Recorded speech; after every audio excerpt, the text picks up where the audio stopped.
नमस्कार, आप देख रहे हैं दैनिक सवेरा टीवी। हरियाणा विधानसभा में जिस तरह से जो है ईवीएम को लेकर जो है कांग्रेस द्वारा सवाल उठाया गया कि ईवीएम में इस बार विधानसभा चुनाव में बीजेपी ने काफी गड़बड़ी की है और जिस तरह से हंगामा अभी इस मामले में हुआ।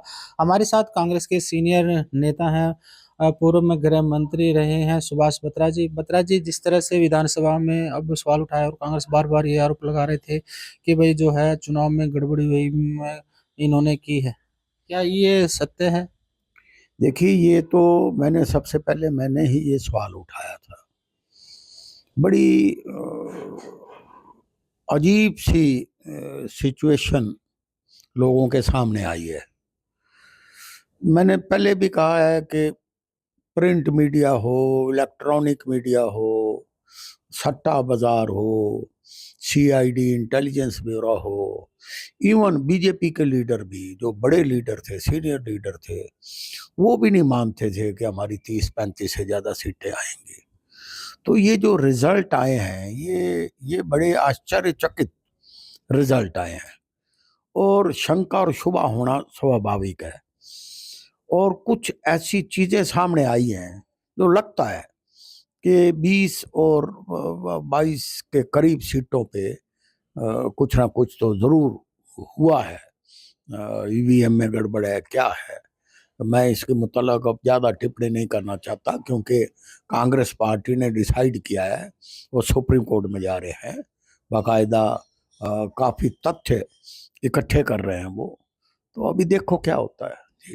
जो कर्ण सिंह दलाल के नेतृत्व में कमेटी बनाई थी, वहीं जो बघेल थे और चौधरी थे और उनके भी नेतृत्व में हाईकमान ने जो है कमेटी बनाई, उस कमेटी में कुछ निकला सामने के भाई ऐसे ही रिपोर्ट? देखिए, वो तो मेजॉरिटी आपने देखा होगा, वही लोग कमेटी के मेंबर हैं जो इलेक्शन हारे हैं।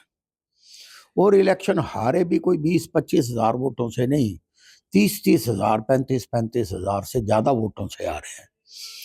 तो हो सकता है उनको ज्यादा इस चीज का मालूम हो। करण दलाल तो बड़ा सीनियर और बड़ा हैवी वेट कैंडिडेट था और वो इतने मार्जिन से हारा है, तो वो हो सकता है और ज्यादा डीप रूटेड बातों को सामने लाने की कोशिश कर रहे हों, कुछ तथ्य और मिले हों। तो देखो क्या कहते हैं, मुझे अभी उसकी जानकारी डिटेल में नहीं। वहीं जो बीजेपी है ये कहते हैं कि जो कांग्रेस के लोग हैं सदमे में हैं, उनके अभी तक होश में नहीं आए कि हम हार गए हैं, बीजेपी जीत गई है। वो ये तक कहते हैं कि जो कांग्रेस की हार का कारण है ये खुद है।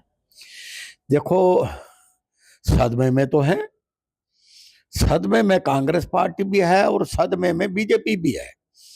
बीजेपी तो इसलिए सदमे में है कि वो एक्सपेक्ट ही नहीं कर रहे थे कि इतनी सीटें हमारी आ जाएंगी। कांग्रेस इसलिए सदमे में है कि कांग्रेस तो अपने आप को बना हुआ मान रही थी, ओवर कॉन्फिडेंस में थे कि कांग्रेस तो आ रही है। तो इसलिए सदमे में तो है भाई, सदमे में आम कार्यकर्ता भी है, सदमे में आम जनमानस भी है, सदमे में है।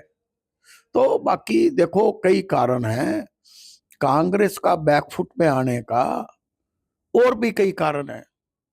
इस पे समीक्षा हो रही है। मैं भी समझता हूं कई रीजंस हैं जिसकी वजह से कांग्रेस को ये दिन देखना पड़ा है। ये वो ये भी कह रहे हैं कि अगर ईवीएम में गड़बड़ होती तो भूपेंद्र सिंह हुड्डा कैसे जीतते, डांगी का बेटा कैसे जीता और दूसरे जो नेता हैं कांग्रेस के वो कैसे जीते हैं। भूपेंद्र हुड्डा का तो लोकसभा चुनाव के अंदर 70,000 वोटों की लीड थी इसकी। विधानसभा में बेहतर अब भूपेंद्र को हरा सकते थे क्या? कुछ तो चीजें दिखने के लिए भी करनी होती है। चौधरी भूपेंद्र सिंह हुड्डा का इलेक्शन तो एक तरफा था, 80,000 की कभी लीड विधानसभा में देखी है? सुनो, लेकिन इसके बावजूद मैं ये कहता हूं कि हार के और भी कई कारण है। Number 1, over confidence. नंबर 2, जो सबसे बड़ा कारण है, संगठन का ना होना। ऑर्गेनाइजेशन है भी नहीं, आज तक नहीं है। आज भी बगैर सीएलपी के हाउस चला है और चलने लग रहा है। हमारी तो समझ से परे की बात है, लेकिन मैं ये समझता हूं कि जब जब कांग्रेस लीडरशिप दिल्ली में कमजोर होती है, तब तब प्रदेशों में भी इसका मुख्याजा भुगतना पड़ता है। क्योंकि वो डिसीजन जो इंदिरा जी लिया करती, जो राजीव जी लिया करते वो दिन गए, लद गए। अब तो खुद 100 के लगभग हमारे मेंबर पार्लियामेंट है। हर कोई आदमी जो भी सीनियर या बड़ा लीडर है प्रदेशों में, वो अपने हिसाब से सिस्टम को चलाना चाहता है, और ना चले तो फिर वो प्रेशर भी दिखाता है। तो इसलिए ये चीजें तो चलेंगी। तो मैं समझता हूं संगठन का ना होना आज तक नहीं है। ब्लॉक लेवल की छोड़ो, किसी बूथ लेवल की भी कमेटी नहीं है। अब डिस्ट्रिक्ट लेवल की कमेटी तो मैं तो 17 साल जिले का प्रधान रहा हूं, प्रदेश का महामंत्री रहा हूं, एआईसीसी का 12 साल मेंबर रहा हूं। ऐसा कभी हमने देखा नहीं कि है ही नहीं, कोई कमेटी नहीं है। अब जो नहीं बनी उसका कारण कौन लोग हैं? बड़े लीडर। सुनो, आज क्या है आप देख लेना, बहुत जल्द म्यूनिसिपल कमेटियों के चुनाव होंगे, कारपोरेशन के चुनाव करवाएगी। क्यों नहीं करवाएगी? भारतीय जनता पार्टी अभी 1 महीना तो हुआ सत्ता में आई है, लोग पावर के साथ चलते हैं, बड़ी बड़ाई सरकार में साझा करते हैं, चुनाव करवाएंगे। लेकिन हमें अकल अब भी नहीं आ रही, हमारी आंखें अब भी नहीं खुल रही। There is no organisation. जनवरी में तो कमेटी और कारपोरेशन के चुनाव हो जाएंगे, फिर बैठे रहियो। अब बना भी दें तो इट इज टू लेट। तो इसलिए दुर्भाग्य है, मैं समझता हूं कांग्रेस का या आम उस कार्यकर्ता का जो जमीनी और बूथ लेवल के ऊपर लड़ाइयां लड़ता है। It's a sad affair, I tell you. आपने नेता प्रतिपक्ष का जिक्र किया कि जो सदन है उसे बार बिना प्रतिपक्ष नेता हुआ। अभी जो प्रतिपक्ष नेता नहीं होने का क्या नुकसान अभी, या फिर गुटबाजी है जिस तरह से अभी तक प्रतिपक्ष नेता का चयन ही नहीं हुआ? मैं अब भी कहता हूं कि विधानसभा का 3 दिन का सेशन तो मैंने भी देखा, आपने भी देखा है, लाइव देखा है। लेकिन फिर भी मैं हिम्मत मानता हूं अपने चुने हुए विधायकों की, हुड्डा साहब की, और जो लोग बोले हैं, जिनको पहली बार मौका मिला विधानसभा में बोलने का, अपोजिशन की भूमिका अब भी बड़ी सार्थक और बड़ी पॉजिटिव निभाई है। और भारतीय जनता पार्टी जिस तरह से ये कॉर्नर करने की कोशिश कर रहे हैं, उनके मंसूबे अभी कामयाब नहीं हुए।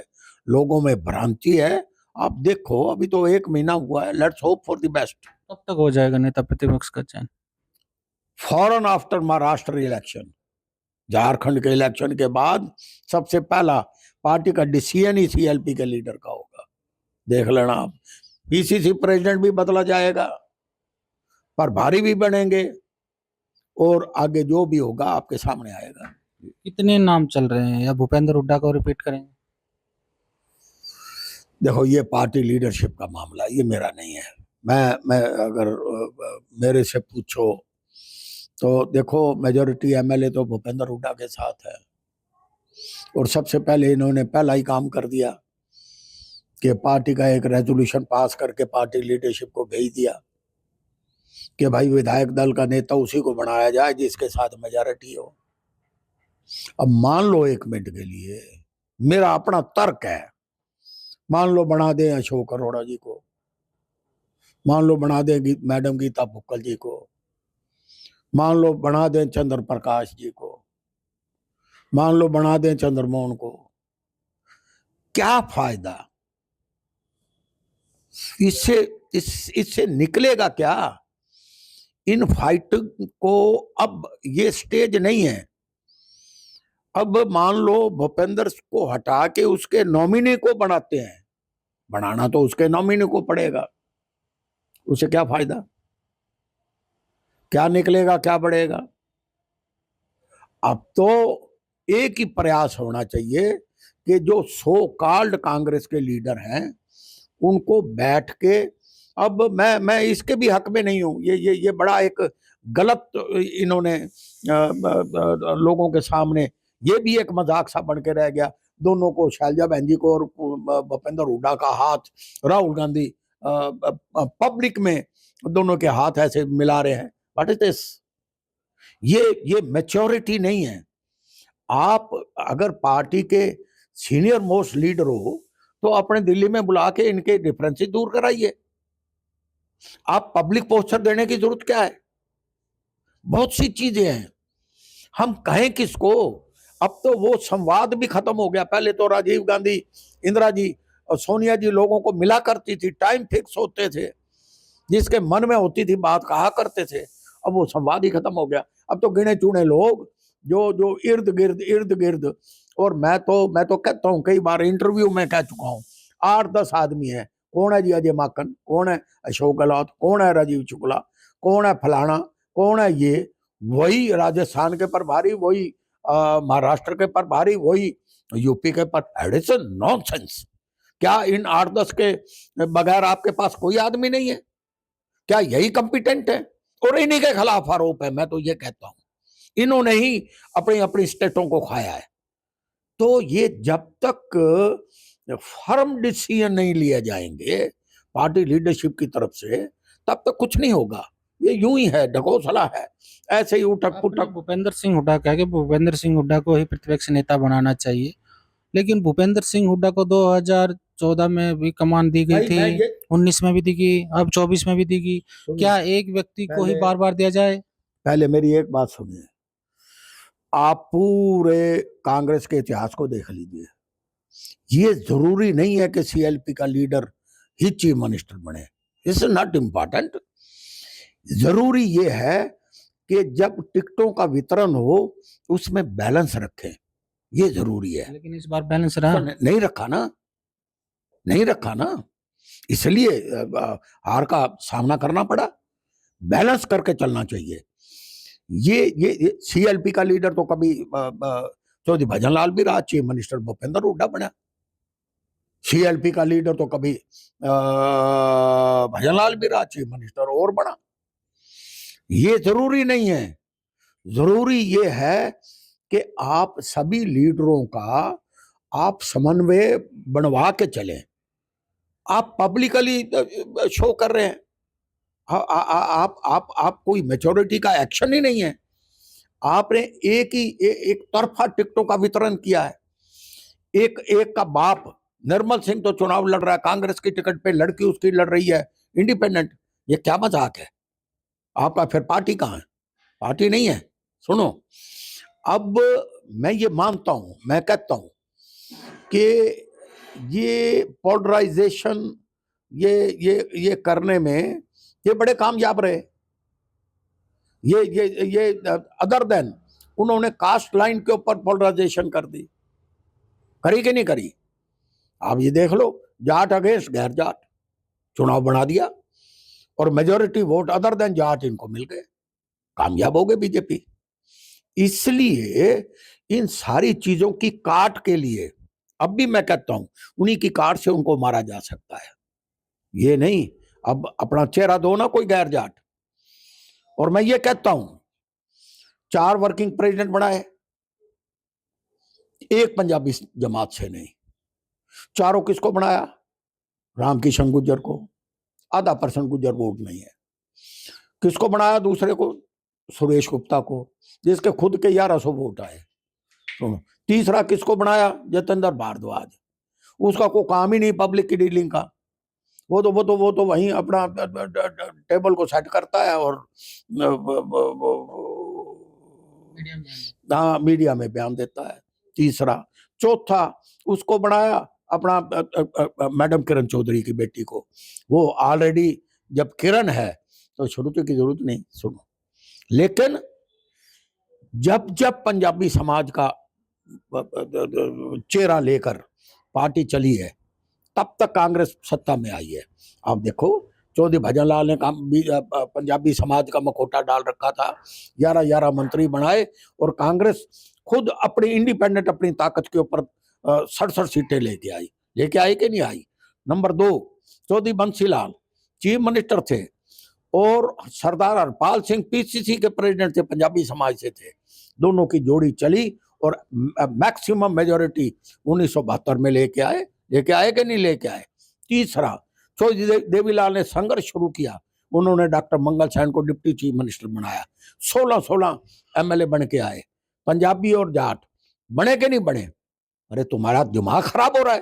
तुमने पंजाबी को वर्किंग प्रेसिडेंट की लिस्ट में भी नहीं रखा। कि ये कांग्रेस अगर ऐसे चलती रही कभी नहीं आएगी, मैं ये कहता हूं। इनकी इनकी इनकी वो सोच ही नहीं है, इनकी इनकी सोशल इंजीनियरिंग की कोई दिमाग ही नहीं चलता है। ये बैठ के कोई जो बुद्धिजीवी है, जो थिंक टैंक है, वो जिन जो डफर है, वो लोग इनकी कोठरी बन के इनको खा भी रहे हैं, कमा भी रहे हैं और लूट भी रहे हैं। संगठन कैसे आएगा? एक आखिरी सवाल, अगर भूपेंद्र सिंह हुड्डा प्रतिपक्ष नेता नहीं बनते तो क्या उनका कद कम होगा? मैं इसके ऊपर कोई टिप्पणी नहीं करना चाहता। कहते हैं, सुनो, मैंने रामायण की छुपाई सारी पढ़ रखी है, महाभारत भी देख रखी है। जब मित्र संकट में हो तो उसकी आलोचना नहीं करनी चाहिए। जो हो गया सो हो गया, छोड़ो।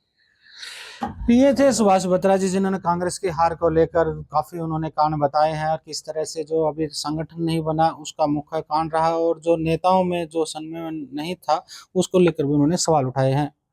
और उन्होंने ये भी कहा कि जो जातीय समीकरण के हिसाब से जो अभी तक संगठन का जो नेतृत्व नहीं मिला, उसको लेकर कांग्रेस कभी भी सत्ता में नहीं आ सकती है।